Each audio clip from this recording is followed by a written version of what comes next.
শুভ সকাল সকল বন্ধুদেরকে জানাই সকালের শুভেচ্ছা শুভকামনা অনেক। এই যে ফুল তুলতে চলে এসেছি আমি। আজকে দেখলাম লাল এই গাঁদা ফুলগুলো ফুটেছে। ওই দিকেও যাবো। দেখেন কত কুয়াশা, দেখেন এখন 8টা বাজে, খুব কুয়াশা পড়েছে। এই যে হলুদগুলোও নেব। আর এই যে বাঁধাকপিগুলো কিন্তু অনেকটা বেঁধে গেছে, দেখেন খুব সুন্দর হয়েছে। শিশিরে ভরা একদম, এটা মানে এটা একদম খাওয়ারের মতো হয়ে গেছে। এই যে এটা কিন্তু আজকালের ভিতরে খাওয়া যাবে। এটা বেঁধে গেছে, দেখেন কত সুন্দর লাগছে না দেখতে। আর এই যে এখানে দেখেন লাল গাঁদা ফুটেছে, ওই দিকে যাব।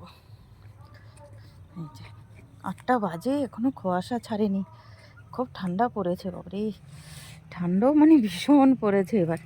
এই দেখেন এই লাল গাঁদা ফুলটা, এটা কাশি গাঁদা বলে না, ওই গাঁদাটা একদম মানে গাছে মানে ভরে গেছে। এই যে ডাঁটা গাছ, পালং শাক, এখান থেকে কটা নিয়ে নেব। এটা পরিষ্কার পাশে দিয়ে না গাছগুলো উঠিয়ে দিতে হবে। দেখুন কটা নিয়ে নিয়েছি। টমাটোগুলো দেখেন কি সুন্দর হয়েছে না, খুব সুন্দর হয়েছে টমাটোগুলো।